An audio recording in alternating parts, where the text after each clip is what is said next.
முட்டை போட்டு மேகி எப்படி செய்யணும்னு பார்க்கலாம். அர்ஜெண்ட்டாக செய்கிறேன் இப்போது. அதனால் நான் வந்து மேகி செஞ்சு கட்டி கொடுக்குறதுக்காக செய்கிறேன். வெங்காயம் போட்டு முட்டை போட்டு மசாலா போட்டு நல்லா வறுத்துட்டு அதை தனியாக நம்ம எடுத்து வச்சுக்கணும். ஏன்னா நம்ம தண்ணிலாம் ஊற்றி நம்ம ஊற விட்டு செய்வோம் நம்ம மேகியை. அப்போ அது வந்து வாடை ரொம்ப ஹெவியாக அடிக்கும். அதனால் நம்ம தனியாக எடுத்து வச்சுக்கலாம். தனியாக எடுத்து வச்சுட்டு அந்த கடாயிலேயே பெரிய கிளாஸில் 2 கிளாஸ் தண்ணி ஊற்றி கொதிக்க விடுங்க. கொதிக்க விட்டோம்னா மேகியை போடுங்க. மேகியை போட்டு நல்லா கிளறி நல்லா வெந்துடும். வெந்த உடனே நம்ம வந்து இன்னும் மீதி இருக்கிற 2 பாக்கெட்டு மேகி மசாலாவையும் நம்ம வந்து போட்டுக்கலாம். மேகி நல்லா இப்போ வெந்துருச்சு.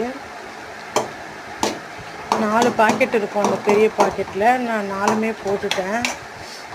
அதுக்கப்புறம் நம்ம மசாலாவும் வந்து எக்ஸ்ட்ரா போடணும். அதை போட்டுட்டு கிளறிட்டு நம்ம முட்டை பொடி மாசு செஞ்சு வச்சதை போட்டு குட்டி இறக்கிடணும். முட்டை மேகி ரெடி ஃப்ரெண்ட்ஸ். செம்ம டேஸ்ட்டாக இருக்கும். நீங்களும் ட்ரை பண்ணுங்கள்.